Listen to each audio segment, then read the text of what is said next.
Why is Bitcoin the only true crypto?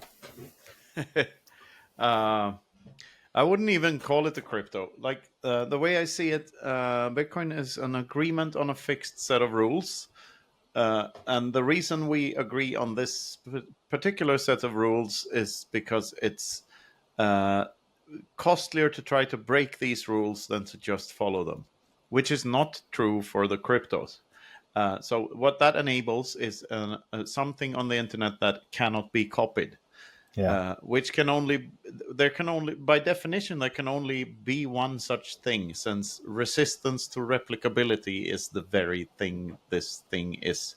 So there can be only one. Whether that one is Bitcoin or another one, it can be debated. But if it certainly seems like Bitcoin is the one, and should another crypto take over. Then there's nothing stopping that from happening over and over and over and over and over again. Yeah. So at the end, money is a winner takes all game. Yeah. It is a winner takes all game in fiat land too. The winner is gold because everything else is credit.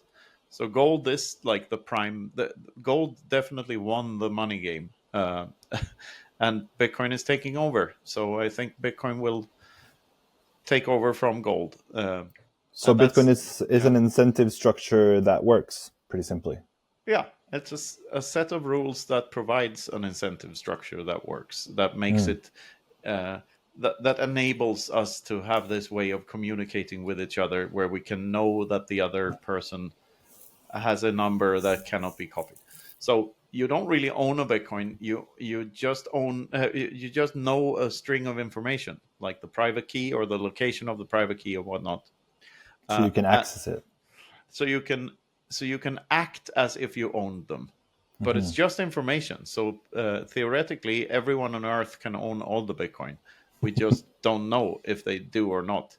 Yeah. So the only reason I act as if I own my Bitcoin is because I find it very implausible that someone else owns the same keys as I do, because I know how hard they are to find. Yeah. But what this means is much deeper than people fathom, because that means that all the Bitcoins are in people's heads. So we literally and metaphorically are our Satoshis. We're not all Uh, Satoshi, but we are all Satoshis. yeah. Yeah. I love that. What's Bitcoin's most underrated trait?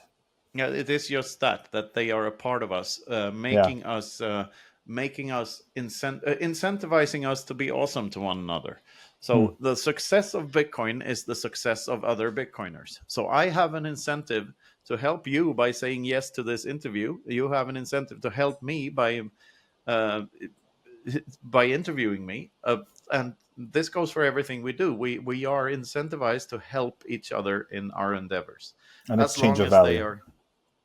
Yeah, as long as those endeavors are in line with the ethos of Bitcoin, we are incentivized to do that. And so that in its just that aspect of it is so powerful that it's completely insane. And add to that, like the fact that they're just information means that they are a part of you, so you can cross any border, like Yeah. do anything you want with them, and no one can stop you. The censorship resistance is like Yeah. a huge thing too. Yeah. I think that's one of the most interesting traits that you could travel with it here. Like, what Yeah. else can you travel? Monetary value that you can travel with from a string of information. That's absolutely groundbreaking. What's one lesson from sailing that Yeah, and Bitcoiners need to hear? but Go ahead. just to add to the other question, Yeah. the fact that they are information means that we can communicate them in any way we want. Only our imagination limits the way we can communicate Bitcoin, I saw which somebody means say that that they could. scaling is not really a problem. It's a lack of imagination that's a problem, Hmm. and that's Mm. individual. Yeah, I saw somebody say that they could send Bitcoin to a string of emojis, yeah, which is pretty cool. What's yes. yeah, what's one lesson from sailing that Bitcoiners need to hear? Oh, that's a good one. Uh,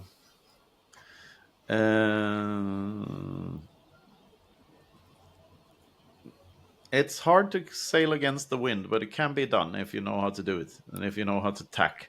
Uh, I I would like it. say that Bitcoin is the same. We've found a way to go against the mainstream Mm. uh, and use the power, nature-given powers to harness. We use the power of physics to change human incentive structures, or that's what Bitcoin is. So Satoshi to me is similar to Robert Oppenheimer, who also used Mm. physics, the power of physics, to change human incentive structures, but in Interesting. a very, very nasty way. Satoshi Yeah. did the same thing, but in a very, very unnasty way by Yeah. removing the profitability of violence. Yeah. The difference between intelligence being in the service of madness and in the service Yeah, of humanity. absolutely. Biggest mistake you made before going full Bitcoin maximalist? Well, I didn't shitcoin, so that's not a Wow. mistake I made. I mean, everyone says that they wish they had acquired more earlier and all of this, and they wish they hadn't sold at this and that point. I don't have many such regrets. I'm more like grateful that I did the things I did when I did them. I think many of Uh, us would benefit from that mindset. yeah, looking backward and regretting stuff is a waste of time. It's better to look forward and learn your lessons and go forward through life with more experience, and hopefully you'll make better decisions going forward than looking Yeah. back. I don't have many regrets. Uh, is there? And I bought a computer game once when Bitcoin was like sub $10,000, I think, and I bought a computer game for like 25 euros, Gee. which was super crap. So I shouldn't have done that. You should have bought the coins instead. Well, I kept the coins. Right. Oh, Yeah, with it. I yeah. see. I see. I see. I see. I see. I That see. was back when Steam accepted Bitcoin payments. Oh, I didn't know they ever did that. That's cool. What's the toughest pill for new Bitcoiners to swallow? Uh, that democracy is not the answer, Hmm. or that democracy is a net negative for humanity. I think that's the hardest pill to swallow, Mm. and we'd do better without it. What's the better structure in your opinion? uh, Absolute property rights, and that people Yeah. just don't aggress against one another and take each Mm. other's stuff. But the whole notion that we need theft baked into the system to do anything, it's more like the what about the roads question is more a confession than a question. You're confessing that you think that theft and gun threat is necessary for people to build roads. You're admitting that you suffer from Stockholm syndrome, basically, when you Mm. ask what about the roads. You're admitting that you don't think Mm. humans have it in them to build roads unless they're forced to do so. And That's fascinating. I just don't believe that is true on any level. I think everything we do voluntarily uh, misallocates fewer resources. It's just in Mm. general better for humanity. I don't believe in theft. I think Yeah. theft is destructive. And democracy, like, is often called like the worst system except all others that have been tried. I don't believe that either. I think many monarchies were better than our current democracies. A Hmm. king has at least has an incentive to not fuck up the country because he has descendants that will inherit the throne. A politician has 4 years to loot and Yeah. take all the stuff as fast as he can. It's like owning a house. Like, who will take better care of the house, the tenant or the owner of the house? Right. Uh, so, so I think democracy is the last big taboo word that we have to stop using in only a positive connotation.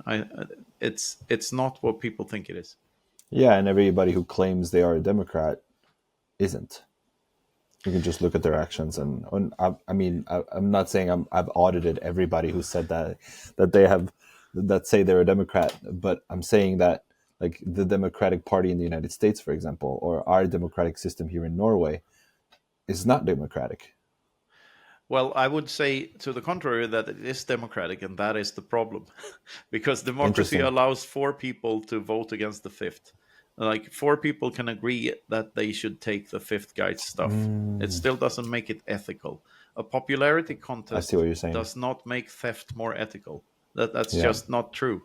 Yeah. So yeah, Mm, democracy in its original form, the ancient Greek form, was supposed to be like votes between only property owners had the right to vote. You didn't have the right to vote about anything else but your own property. And if you didn't own any property, you obviously had no voting rights.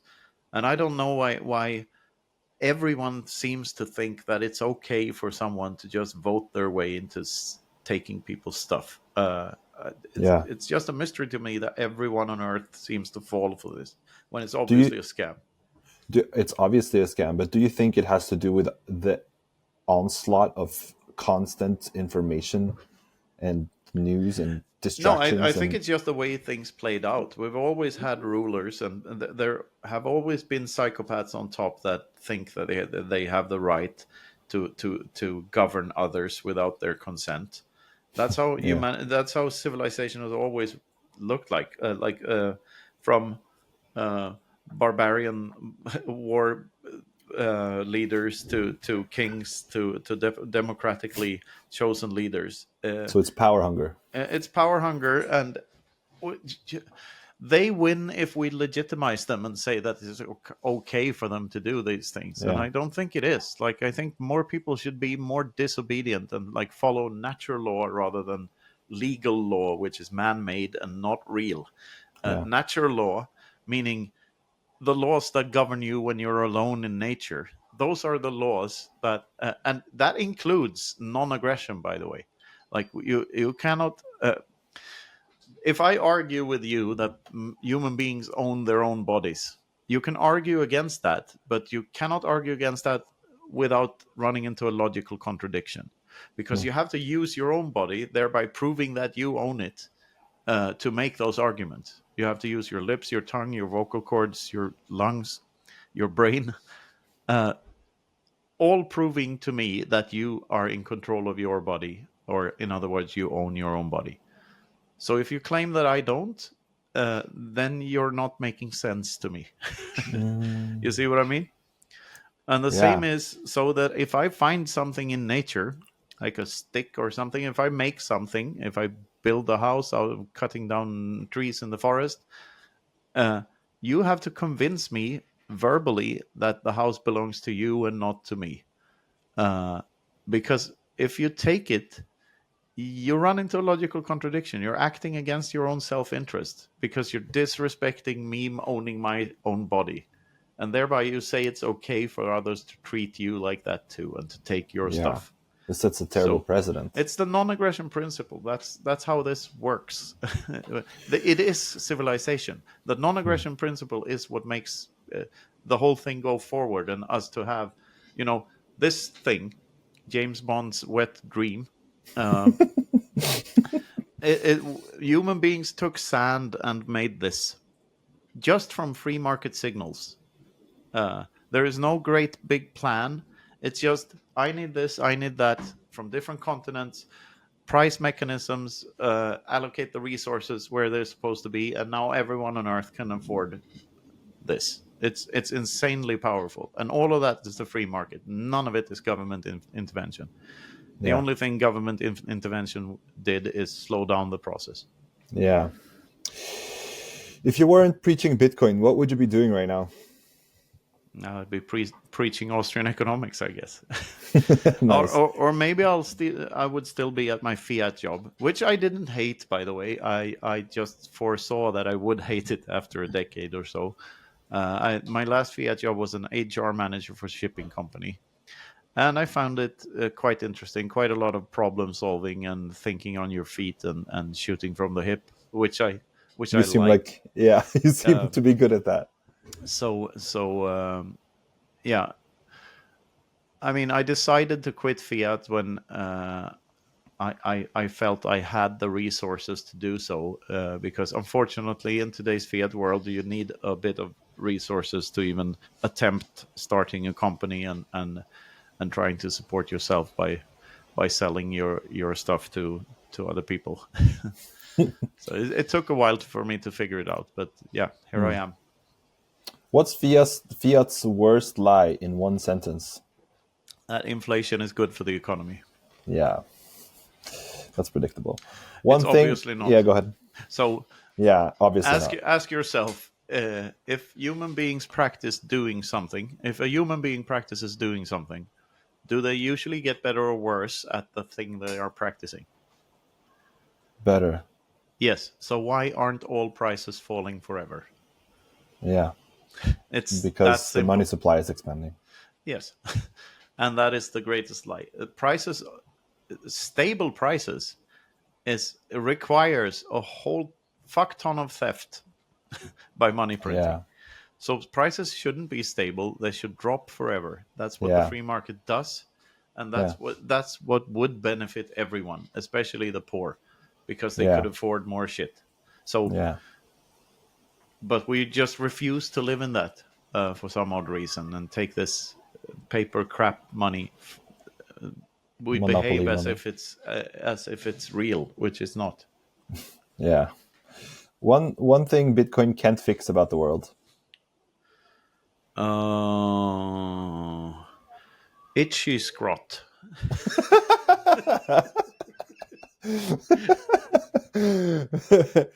Yeah, that's for sure. How do you First thing that convince? came to mind. Yeah. Yeah, that's exactly the point. That's exactly the point with these rapid fire questions. How do you convince a Bitcoin skeptic? Sorry, let me go again. How do you convince a skeptic Bitcoin isn't just digital tulips? Try to make them understand the difficulty adjustment algorithm. Yeah, I am yet to find a person that understands the difficulty adjustment algorithm and is at the same time against Bitcoin. I don't think such a person exists if they actually understand what that means. one word to describe your life pre-Bitcoin versus now.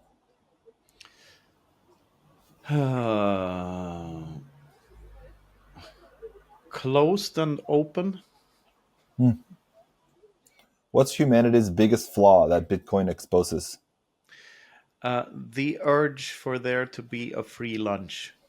In one sentence, what's the most absurd fiat policy you've seen lately? Negative interest rates. If you could ban one crypto buzzword forever, what would it be? Crypto. If you could dunk on one crypto influencer, who would it be? You don't have to say anything. I mean, I have a policy for myself to not dunk on specific people. Mostly, there are some exceptions, like Craig Stephen Wright, for instance, who's too funny, and Yeah. what's the FTX guy? Sam Scam Sam Bank Bank. Fraud. Yeah, Like yeah. it's so they're like asking for it. But no, dunking on people is not a constructive way of going. Like I don't care. Like the thing is, Non-violence approach. the tip I'd like to give to other Bitcoiners is don't dunk on fucking crypto profiles, because all they crave is attention, and you're True. giving it to them. You're Yeah. giving them the engagement and the visibility they want by telling them how stupid they are. So they play you if they manage to get you to retweet or comment and tell them how stupid they are. They won. So Yeah. you were played. You were the stupid one. Like, That's don't my pay approach. attention to it. That's my approach to Peter Schiff. Yeah. Yeah, Peter Schiff, but he's just a clown at this point and has been for a Yeah. while. So like, True. he's a waste of time, and he's a boomer. He's going away. There's no need to dunk on him. What's the biggest trap for new Bitcoiners? Biggest trap? Thinking that not your keys, not your coins does not still apply for some reason. A lot of people buy, MicroStrategy stock or ETFs or custodial Bitcoin, paper Bitcoin, Not your keys, not your coins. It was always true. It always will be true, and that's the most important lesson to learn. Like it just is. Yeah. What anything specific you recommend here, like hardware wallets or software? Well, I'm getting paid to specifically recommend Bitbox, and it is a pretty good hardware wallet. There are other good ones too. Cool. Uh, Try to a lot of hardware wallets, they sort of have to have support for shitcoins. And a lot of them, like, I'm more forgiving to a company that started out as a multi-currency company and then went and has not gone Bitcoin only yet, than a Bitcoin only company that started shitcoining later down the line. But I would say if the hardware wallet has a Bitcoin only firmware and they're like uh, Bitcoin first and primarily a Bitcoin wallet, then that's a good sign. Anything that has that promotes quote unquote crypto should be avoided like the plague. So I True. like the Bitbox. I like Cold Cards. I like Trezor. There's a bunch of good products out there. There's a bunch of shit products too, but True. avoid Ledger. Yeah. Avoid what was that? Eric Voorhees bullshit thing. I don't know if it exists still. What was that called? Anyway, keep key. I think like avoid that if it's still around. No, but Bitbox is a good one. If you want to go a bit cheaper, go for Trezor. Yeah, I'd say, or a Cold Card if you're cooler. Knut, you're a dictator for a day. One Bitcoin policy you'd enforce globally. Let me bounce the question back at you. What's better for Bitcoin, a pro-Bitcoin politician or a anti-Bitcoin politician? If a government ever gets to dictate what a node is, and they're telling me I can run my node freely and I am now permitted to use my Bitcoin this way or that way, then Bitcoin is pointless. Yeah. It needs to be permissionless, meaning that politicians should not have any influence over it whatsoever. Yeah. So I'd say I'd probably, if I was a dictator for a day, I'd ban all of Jamie Oliver's cooking, and anyone who made a Jamie Oliver recipe would be punished by death instantly.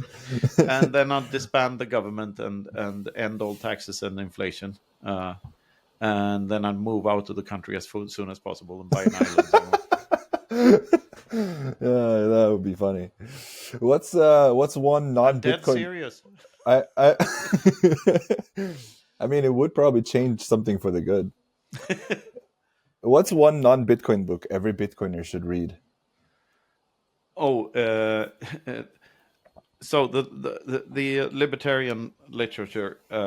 If you're if you're too lazy to read Mises, 3,800 pages of human action, you have my praxeology book, of course, which is my attempt at condensing that into 200 pages. That's a good primer for that. Other libertarian literature, I love a Rothbard book called The Ethics of Liberty. I love a Hoppe book called The Economic Science and the Austrian Method. I think The Sovereign Individual is a fantastic book too. They predicted a lot in that book. Yeah. That came true. But Very impressive. 1984 and Animal Farm, read those. Brave New World, also great books. Atlas Shrugged, Aldous like Huxley. all the stuff. There's a reading list in the end of the praxeology book. So if you start with that, you'll get all the other recommendations. Nice The plug. Emperor's New Clothes by H.C. Andersen, the Danish author. It's a children's book. You know, you're aware of the story, right? The Emperor has no clothes. Yeah. That's if you read that in 1984, you can figure everything else out about how society works. Interesting. What's Bitcoin's ultimate legacy? Oh, by the way, Robinson Crusoe. great book, the original. What was the question? What's Bitcoin's ultimate legacy? Everything divided by 21 million. World peace. Total awesomeness for everyone forever. Excelsior. What's a commonly held belief or assumption that you think is limiting progress or innovation? In Bitcoin or in general? Yeah, Bitcoin. That miners create Bitcoin, or that miners even look for Bitcoin. Yeah. The network pays miners in Bitcoin to find blocks and secure the network. So they get paid in Bitcoins by the users. And if the miners were ever in charge of Bitcoin rather than the users or the nodes, then Bitcoin is fucked. It's just another shitcoin. So Yeah. we need to keep it that way. So it means that on the spam filter issue, you're on the not side? Yes. All right, we're going to take a little bit of a turn here. What advice would you give to someone trying to break out of a mundane and repetitive lifestyle? Acquire Bitcoin, hodl for 10 years. And when you feel you have enough to emancipate yourself, then do. And get to know people. Talk to people. You are the same organism as every other Bitcoiner when you have them, like because of what we talked about before. You are your Satoshis. Get to know people, expand your network. It's much easier than you think to do so. How do you suggest people find and fall in love with their uniqueness? Very good question. It can be hard. I think people often make the mistake of having a perceived notion of a predetermined notion of that, what that is. For me, I thought I was a tall ship sailor, and that was what I would do with my life. But I got bored with it and started other things. At a point, I thought I was a rock musician and that I should devote my life to that. But I discovered that no, there are other ways to express yourself creatively. So instead of like thinking that you ought to figure out what you want to do with your life all the time, like the more important thing is to figure out what you don't want to do, and then stop doing that and do stuff that you like. Right now, I have a reality. Well, I'm not sailing anymore, but I have no interest in that anyway. I've done everything that there is to be done in that sphere. But I am playing rock music at these sort of Satoshi Nakamoto things that just happens. And I get to do all sorts of stuff that I've always wanted to do. And it was just hard to put my finger on it. So just say yes to stuff. You can just do things and figure out what you don't want to do, and what your morals are, like what feels good ethically, and just do things. I love that. If you had the entire world's attention for 30 seconds, what would you say? Penis. Okay, last question, Knut. What would you do and where would you go if you knew you'd die tomorrow? I would be doing exactly what I'm doing right now, and that's a thing actually. Like, if that's the case, I think you're living life the right way. If you could die tomorrow and be content with having done all you wanted to do, and that you're doing exactly what you want right now, and that does not mean being egotistical and like, no, I'm gonna go, fuck you family, I'm going to go on this big adventure here for myself, and I'm not gonna act responsibly, I'm gonna do this or that and buy a Lambo or whatever. It means, like, are you truly happy the way you are? Like, are you doing the right things? Like, it means repeatedly asking yourself these questions, and like, but I could die tomorrow, I would be perfectly happy with the life I've lived up to this point. I wouldn't change a thing, actually. That's beautiful. Yeah. I really appreciate your time, Knut. Thank you so much. Thank you. This was a fun one. I'm glad.